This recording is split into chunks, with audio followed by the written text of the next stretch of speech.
Practice set 6.1 maths 1 9th standard. इसमें से जो क्वेश्चन नंबर 1 है, Alka spends 90% of the money that she receives every month. उसको कुछ पैसे मिल रहे हैं हर महीने में, उसमें से वो 90% जो है वो स्पेंड कर रही है, ओके, खर्चा कर रही है।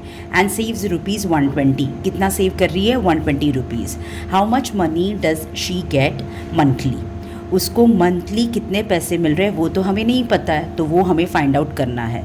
चलो हम स्टार्ट करते हैं इसके आंसर के लिए।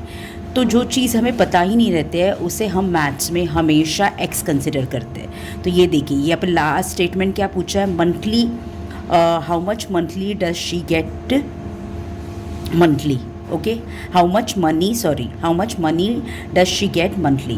Let the monthly income of Alka be rupees x, क्योंकि ये हमें पता ही नहीं है, जो पता नहीं रहता है वो उसे हम x कंसिडर करते हैं। और एक्सपेंडिचर का मतलब ही होता है एक्सपेंस। आपका कितना एक्सपेंस, आपका कितना खर्चा है, ओके तो वो लिखा गया हर एक्सपेंडिचर। तो उसने खर्च तो कितने किए हैं? 90%। 90% ऑफ वॉट? किसके? एक्स के ना, क्योंकि जो उसका इनकम आएगा मंथली हर महीने में उसमें से ही वो खर्चा करेगी ना। तो 90% ऑफ एक्स, तो जब भी परसेंटेज आता है तो हम लिखते कैसे उसे? 90/100 ऐसे ही लिखते हैं ना।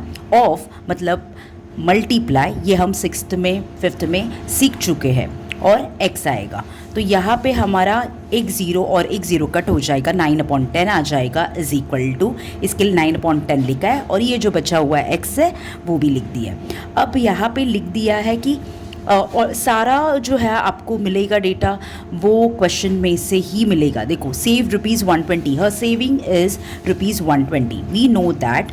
अब ये फॉर्मूला होगा इनकम मतलब जो इंसान की सैलरी होती है हर महीने में मिलती है, या फिर कोई बिजनेस करता रहेगा तो उसमें से जो इनकम मिलता, पैसे मिलते रहेंगे, उसको बोलते हैं income. Is equal to expenditure का मतलब ही होता है खर्चा। आप कितना खर्चा करते हो खुद के ऊपर, अगर आपके बच्चे रहेंगे उसके ऊपर कितना खर्चा कर रहे हो, प्लस सेविंग कितना बचा रहे हो वो पैसे को। तो इनकम तो हम लोग ने क्या कंसिडर किया था? x is equal to expenditure. अभी देखो यहाँ पे एक्सपेंडिचर हम लोग ने क्या मिला है हमको? 9/10 x वो मिल गया, प्लस सेविंग हमारा क्या है? 120, तो 120 मिल गया यहाँ पे। x वैसे के वैसे इज इक्वल टू, अब यहाँ पे ध्यान से देखिए कैलकुलेशन कैसे किया गया है। 9x वैसे के वैसे ही रह गया, 9 मल्टीप्लाई बाय 9x प्लस 120, ये क्रॉस मल्टीप्लाई हो जाएगा तो 120 मल्टीप्लाई बाय 10 हो गया, और नीचे जो 10 है वो वैसे के वैसे ही रह गया, x वैसे के वैसे ही है।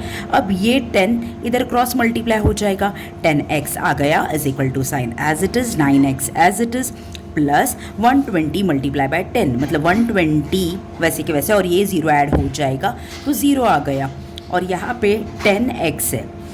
तो क्या मैंने हमेशा बताया है कि वेरिएबल्स जो सेम रहते हैं उसको साथ में लेना है, 10x और ये यहाँ पे जाएगा तो -9x हो जाएगा इज इक्वल टू, ये वैसे ही उधर ही रहेगा 1200, और 10 में से 9 को हम माइनस करते हैं तो 1 आता है, तो सिर्फ बचा x, यहाँ पे कुछ नहीं तो 1 है इज इक्वल टू, ये वैसे के वैसे ही रहेगा। तो x की वैल्यू हमको क्या मिली है? 1200। तो Alka gets rupees 1200 monthly. Last में जो आंसर था वो हम लोगों ने फाइंड आउट किया। Thank you.